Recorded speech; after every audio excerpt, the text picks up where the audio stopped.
Hi guys, welcome to my channel Lush Gardener. I hope you guys are fine and are safe. In today's video, we are talking about another beautiful variety of succulent from the genus of Echeveria. Now this is called as Echeveria Pulidonis. Now guys, this is a natural variety of succulent found in Mexico. It is a very easy and hardy succulent. If you are a beginner or if you're just starting off with succulents, this is one variety you would love to add in your collection. It's a very easy, non-fussy succulent. It can be propagated very easily via leaves, via separating the offsets or pups. You can even do a beheading or a stem cutting. It's pretty simple to multiply this succulent. Apart from that, the soil remains the same what we use for our other succulents. It has to be loose, porous and well draining. Ensure that you wait for the soil to be completely dry, completely bone dry before you go ahead and water the succulent. Ensure that if you're not very sure about when to water, you can always use your finger to stick into the soil and check that the soil is dry, or you can use a stick, or you can check the lower portion of the leaves. They will start getting wrinkles. That indicates that the succulent is thirsty and requires watering. Talking about mealybugs, it does not have a lot of issue with mealybugs. I haven't seen any mealybugs on this succulent, but it's always better to be vigilant and keep a close eye. If there are blooms, then that would invite aphids. So if the blooms are of no use to you, you can go ahead and chop it off. Talking about sunlight, yes, it does require a good amount of sunlight. Morning direct sunlight for 5 to 6 hours or indirect bright light. Now over here, as you can see, the succulent was exposed to direct sunlight without acclimating, and you can see there are a lot of burns. So this 1, 2 and 3, so there were some burns on the leaves because the succulent was exposed to morning direct sunlight without acclimating it.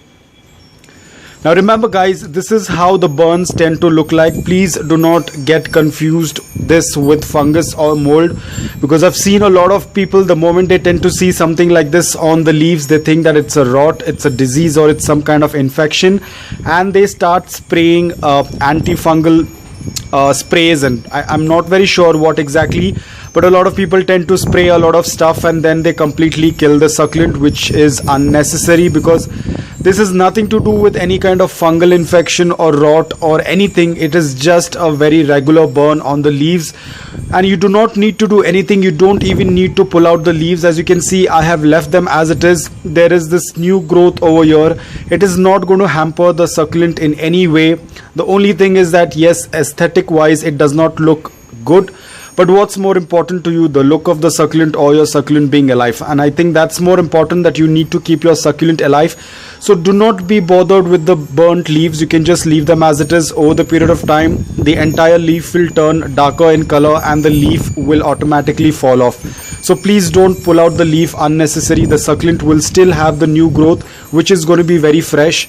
That is the reason why whenever you are putting out your succulent in direct morning sunlight, always acclimate it, do a slow introduction to sun, and then let the succulent be in morning direct sunlight or whichever form of light. Even for that matter, if you're putting your succulents directly under grow light, don't put them suddenly, especially if your succulent has some kind of stretch. If you're going to put it directly under grow light, even the grow lights can also burn your succulent leaves. So it's not only the sun, but even strong grow lights can also burn your succulents. So you need to ensure that you set up your grow lights at a proper height so that they do not get burnt. And especially if the succulent has a transit stretch, then do not put them directly under the grow light. That will again burn the leaves, just like how the sun can do. Now only these two are the varieties of Pulidonis. I'm not very sure about these other two varieties.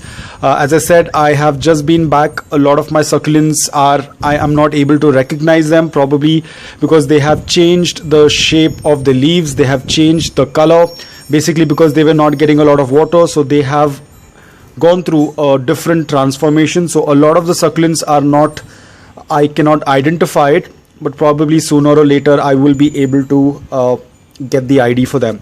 So talking about Pulidonis, it's very simple, nothing much to be worried. Ensure that you give the basic care requirements. The soil has to be loose, porous, well draining. Do not keep the soil very high on the organic matter. That will harm the succulent. Apart from it harming and making the succulent weak, it will also invite fungus, mold and other stuff, because a lot of succulents do not absorb that much of nutrients from the soil. They just prefer a very lean nutrient soil. So adding of too much of nutrients can again harm the succulent. Always remember, anything in excess can always be harmful to plants, so ensure that you have a proper balance. They were dormant during the winters. Now very soon they are getting into the summer season, which is their growing period.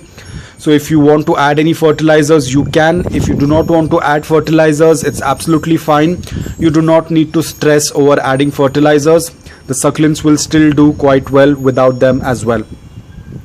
So just give the basic care requirements: good amount of morning direct sunlight after acclimating it. Check the soil that is loose, porous and well draining.